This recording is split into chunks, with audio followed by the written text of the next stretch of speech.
everyone. Welcome to the Money Maverick podcast, where we expose the fallacies of traditional financial advice.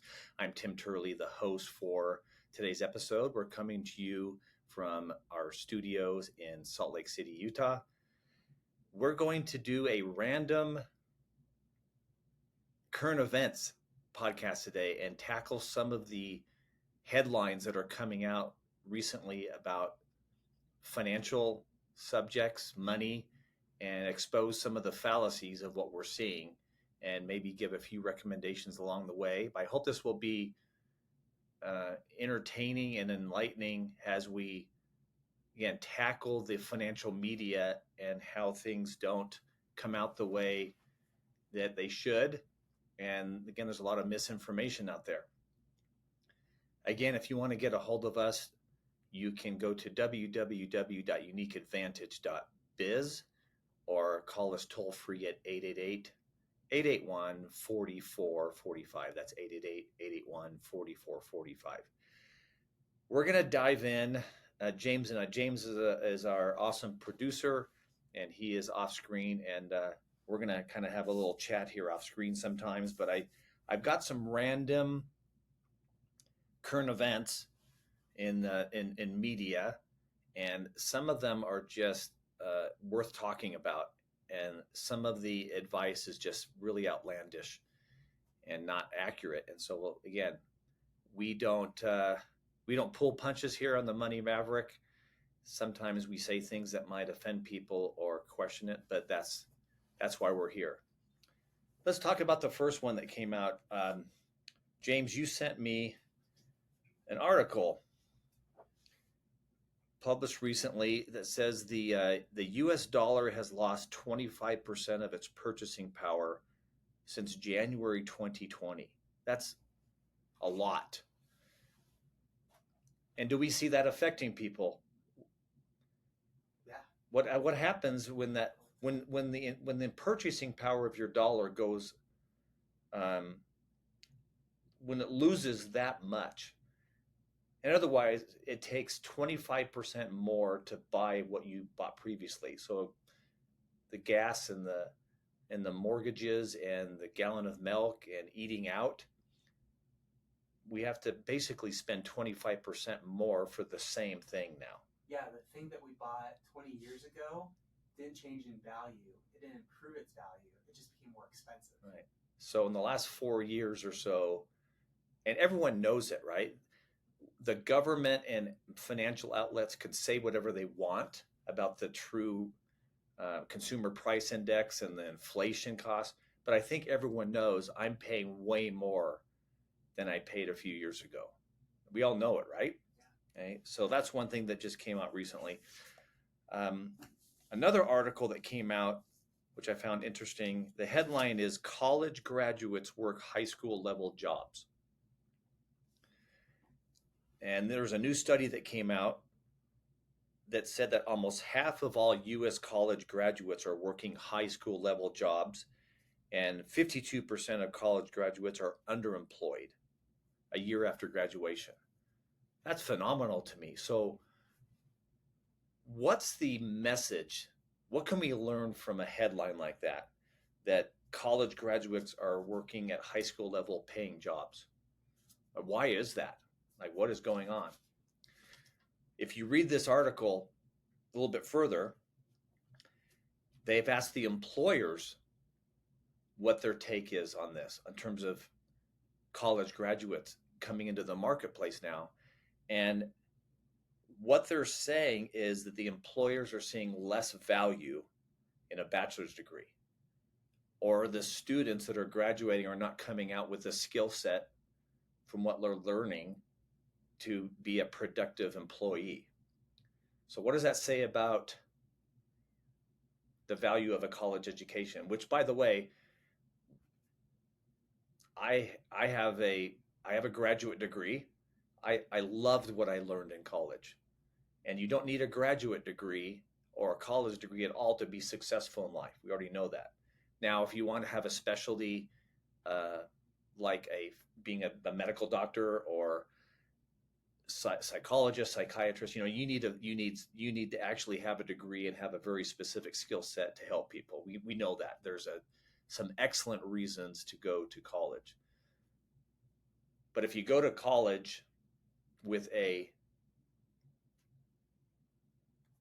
degree that doesn't have that specialty, right, where you require a college education, we're finding that the employers are not valuing liberal arts degrees or things like English majors and things like that. Even though you learn a lot in those courses of study. But why is that not? What do you think? Why do you think that's not as valuable anymore, a college degree anymore? I personally think it's because the world that we're living in is changing, and a lot of things are starting to become automated, and so we really need to be in a economy where critical thinking is valued more, and you just don't get critical thinking in college. So maybe college is more worried about Producing workers. And they're not teaching college graduates much anymore how to think. Now I've been teaching marketing in a university for 4 years for fun, and it's amazing to me how some of these students just have not been taught to think. Now with the advent of AI, it's going to get worse. I guarantee it. So if someone's using AI to get sources for their paper, that's great. But if colleges and universities are not teaching students how to analyze the data they're getting from AI and actually think, then we're going to be in trouble. We're just going to be a bunch of worker bees that just follow blindly, doing menial tasks. And we're going to lose our competitive edge, which we already have. Our country's lost so much of a competitive edge.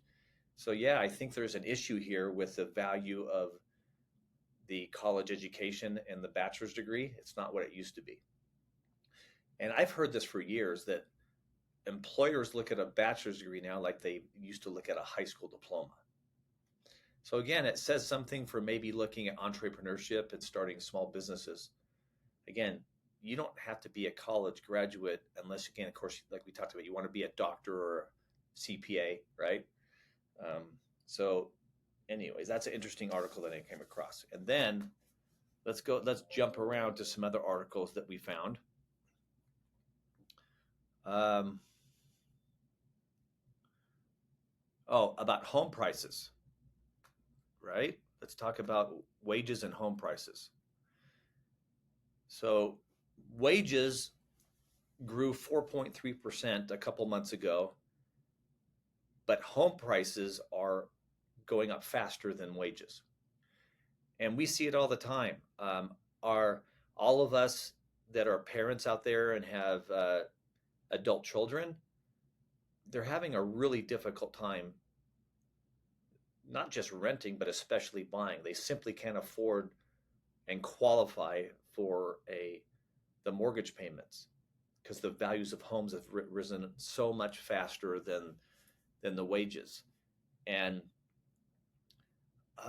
why is that? You got to ask yourself, why are home prices rising faster than wages? So just something to think about. In fact, there's another article that talks about the same thing.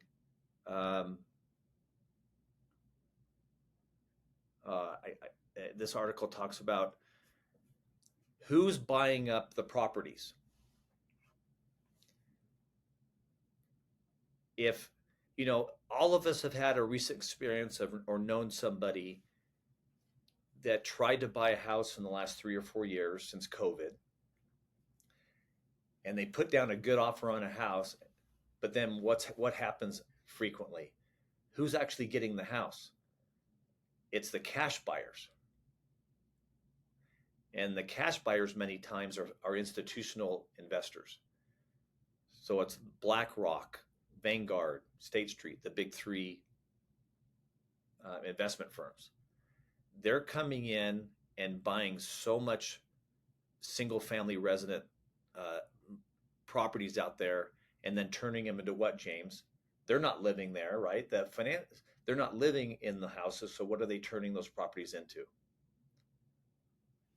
Rentals, Yeah, multi-family or units. even the single family residences. So the institutions and cash buyers are coming in paying over the asking price. Sometimes we've heard 50,000, 100,000 or more above the asking price, and the seller is going to take that because it's cash, right? And this is causing a huge epidemic of families and young people not being able to get into a house, even a townhouse or a condo. The only choice is to rent, and the rents are going up as well. So, how do we combat that? It really comes back to saving and paying yourself first. In order to be able to get into a house nowadays, you have to have a significant down payment, almost as much as 20%, just to qualify and get the mortgage payment down to a reasonable amount that a family can afford or a single person can afford. And there's no laws preventing large investment firms from paying exorbitant prices in cash for these properties, but it is causing a problem, which segues into another thing we know is happening.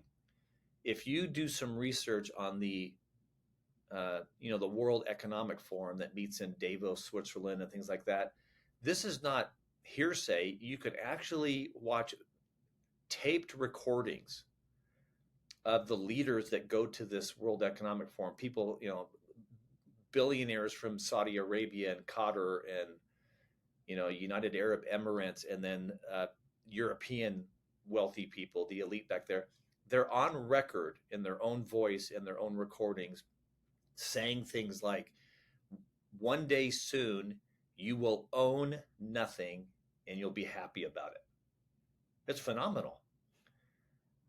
So there is a very powerful group of elite people around the world that are trying to buy up all the property themselves, commercial and residential, so people can afford. Well, look what happened in Lahaina. Yeah, look at Mount. Yeah, the fire in Lahaina. Yeah. Yeah, do you know what they were trying to do in Lahaina? This is getting a little controversial, but they were trying to build these 15-minute cities in Lahaina. Yeah, and hope maybe the truth will come out. So the government and the elites wanted to build these 15-minute enclosed cities where people would never have to leave, right? Exactly. And we don't know this because it's still the jury's out on this, but all of this stretch of homes that were burned is where they want to build the city, and none of the multi-million-dollar homes were even touched. It's weird. So it's really weird. So we don't know the answers to that. We're not. It's not just Lahaina; it's also in California and Texas and other places. Yeah.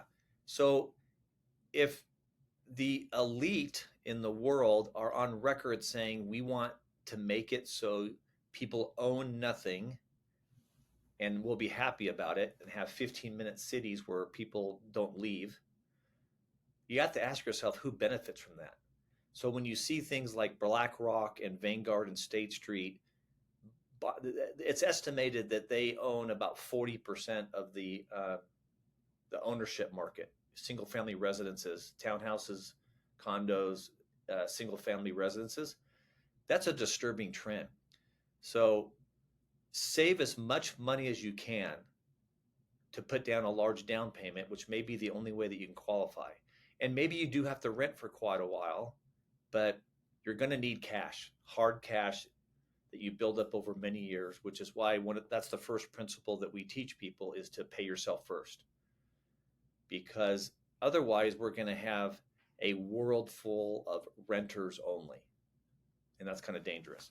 So that was an interesting article that came out. A lot of stuff recently also about what supposed experts have said about how much money you should have in your 401k. So here's an article from MSN. And the headline is how much money you should have in your 401k, according to an expert named Humphrey Yang.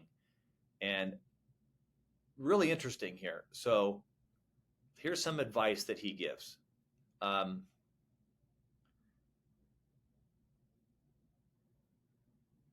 he says from age 18 to 25 that you should have you should have the average account balance for a 401k from 18 to 25 should be around $6,000 or $7,000. Okay. And you should contribute more than 7%, but strive to put 15 to 20% of your total earnings to ensure a respectable retirement. There's the key word. And people read this and it gets into their subconscious. Strive for approximately 15 to 20% of your total earnings to ensure a respectable retirement. What's the word in there that we should really concentrate on? Ensure. So this expert is saying that if you put in 15 to 20% of your total earnings into a 401k, that will guarantee, which is the word ensure, a respectable retirement. What's wrong with that statement, James? What can't you predict? Future. You can't predict the future, and you can't predict the stock market. So when experts say you should start saving in the stock market at age 15 and you're going to have this amount of money when you're older, it's built on a faulty foundation, a faulty premise.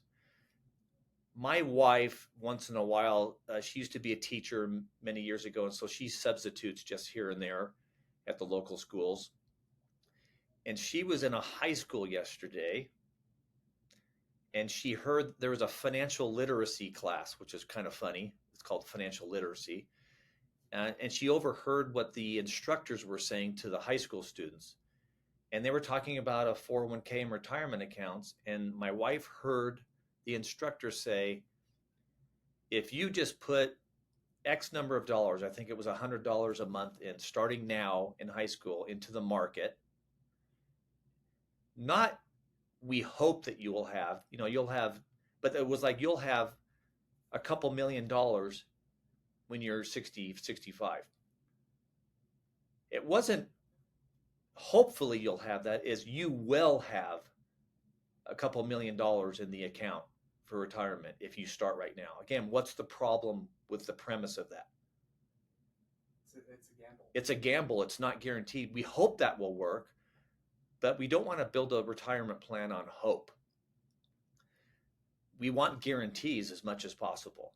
So it's so sad that at the high school level, they are teaching students to believe in a completely false foundation, which is predicting something which is unpredictable, which is what the stock market will be 30 or 40 years from now.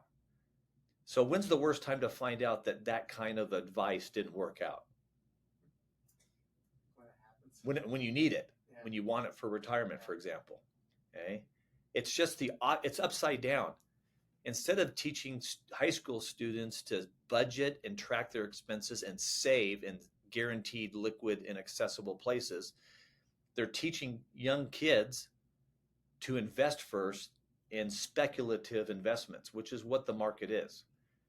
And again, that goes into the other false advice about the market has returned, over 10% for the last 30, 40 years. That's a deceiving statement because that's not the actual average return. It's about half of that. So we're not saying that people should not invest in the market. We're just saying understand how it works. And we're trying to get more information out to high school students in different ways. But anyways, just an amazing article. And this expert in this same article, he acknowledges that the average 401k balance for someone to 55 to 64 is only $256,000. And in order to overcome that, this expert, he cautions against complacency, urging viewers to save more aggressively to avoid running out of funds in retirement. Isn't that interesting? So gamble more to avoid running out of funds. Okay, so I just couldn't believe I saw that article. So let's go to another one. This is about savings. So this was an article on the website Market Watch, and they've done a recent survey. As many as 28% of Americans have nothing saved for their retirement. Zero. 28%. 39% are not contributing to a retirement fund, and another 30% don't think they'll ever be able to retire. Isn't that amazing? So what does that tell us? What are people not prioritizing, James? If they don't have anything for retirement or savings, what are they not doing? They're not saving. Yeah. We gave a presentation recently where the triangle of retirement planning is to save first, protect yourself against unforeseen life events, and then with the excess cash you have, start investing in solid investments that you understand and control. Well, the traditional financial industry literally turns that triangle upside down. Like I told you, that example of the high school financial literacy class, they're teaching people to do the investing first and the saving last. This is why 28% of Americans have nothing saved through retirement. There's another study that was done recently that says 56% of Americans right now do not even have $1,000 for unexpected car repairs or emergencies. 56%. Which goes to another study that I saw recently in a news article saying that the average savings balance right now in America is about $500. Now it's better than zero, but how much does a significant car, what do tires cost now for your car? $600, $800. At the low end, 600 to 800 bucks on the low end. Yeah, used tires. You get new tires, they're usually 1,200. yeah, 1,200 to 1,800 or more, depending on if it's a car or truck or whatever it is. Okay, so that's a little bit of alarming. Here's another article that came up on a business website. And the study showed that younger generations are more likely to pull from their 401ks to make a down payment. What's the issue with that, James? Why is the younger generation pulling money out of their 401k? What is it that what's the purpose of a 401k? The premise of a 401k? For retirement, right? For who? So when you're 25, 35 years old and you're putting money in a 401k, who are you saving money for in the future? Yourself. So the trend is to pull money out of 401ks to make a down payment. Again, you're allowed to do that in a 401k, but what's the irony here? The purpose of the 401k is to what? To save for retirement, right, for the future, right? So when they take money out for a down payment on the house, what are they doing? What are they taking away? Their retirement. For themselves. Yeah. So they're kind of robbing their future selves. Well, especially because there's not going to be Social Security in the future for them. Right. For us. And we like the definition of Rich Dad Poor Dad of an asset and a liability, right? An asset is something that brings cash flow into your account, and a liability takes money out. It's the best definition we've ever heard. It's very simple, okay? So, and we're not telling people not to invest in 401ks, but does a 401k produce income? Does it produce cash flow to you? No, which way is the cash flowing? Out. It's going out to the financial institutions. Fine. Okay. So not only are the younger generation taking money out of a non-asset 401k, but they're putting the money from the 401k into a down payment into something that's also not an asset. And we're sold this falsehood, I believe, that the greatest asset we'll ever own in our life is usually what? What do people usually think is their greatest asset of stuff they are buying or have? A house. But does your house pay you a check every month? It can If it's a rental property, right? If it's an investment property, but your own primary residence, which way is the money flowing? That's going out. It's going out. Yeah.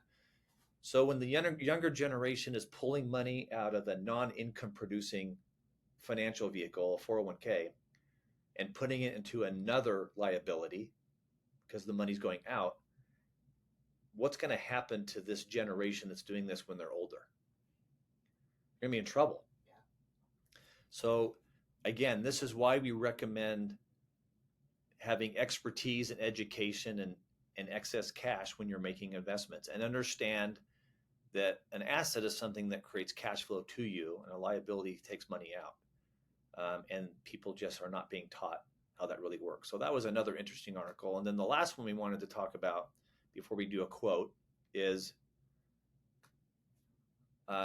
they talked, there was another business article from an expert who's a CPA. And I know some wonderful CPAs. So this is not an indictment of the CPA general industry. But this guy was asked about how to become a 401k millionaire. And by the way, the average balance for a 401k for somebody over 60 years old right now, according to Fidelity and Vanguard, is around $185,000. On the low end to maybe 220,000. How close is that to $1 million? Right? Not even close. And again, they're saying the new number that you need for retirement is 1.45 million. That's circulating on all the news outlets right now. By the way, again, what's wrong with that premise of what you need? What's the word there that we don't like? How do you know how much you're going to need? And the biggest problem with this new number that you're going to need 1.45 million in retirement accounts, it doesn't include one very, very important factor, which is inflation. And by the way, when you add even a 3% inflation rate to that 1.5 million, the number goes up, 4 or 5 times, which is why, we need to really question where we're putting our money. So this expert, the CPA, he said something really interesting here, okay? He says that you want to start young investing in the market, okay? Because you need to take advantage of compounding interest. He says start investing as early as possible because compounding is on your side. Compounding time is on your side, so start early. We've mentioned this before, but the biggest problem with telling people to take advantage of the stock market because of the magic of compounding interest is you can't compound something that doesn't exist. There is no interest in the stock market or any other investment for that matter. They go up and down in value. So it amazes me how experts, so-called experts, are constantly telling people to take advantage of something that doesn't exist, which is compounding interest. There's no magic of compounding interest. It actually doesn't exist. Again, it doesn't mean we shouldn't invest in the market, but we should understand how it works. I want to end up with a quote, kind of a practical tip here. I really like this. Let me get to it on my phone. And it goes something like this. Let's see. I read a book that said marriage is hard, divorce is hard, choose your hard. Obesity is hard, being fit is hard, choose your hard. Being in debt is hard, being financially disciplined is hard, choose your hard. Communication is hard, not communicating is hard, choose your hard. Life will never be easy, but you can choose your hard, choose wisely. I love that. And especially the financial one in the middle there. Being in debt is hard, being financially disciplined is hard, choose your hard. And my tip for the week is life is hard, choose your hard. When it comes to money and finances, being disciplined and making good money decisions is not glamorous, and it's hard to be patient and fight instant gratification when it comes to our spending and our saving, but choose wisely because we know that works. When you're patient, disciplined, pay yourself first, and use principles to guide your money decisions, not chasing a rate of return or the fanciest new product that your buddy from high school is trying to sell you. Follow principles and you'll always be okay. So thank you for your listening today. We hope some of these current events stimulated some questions in your mind, and we'll talk with other experts about this as we go along. I want to thank you for listening to the Money Maverick. We hope you have a great week, and we'll see you next time.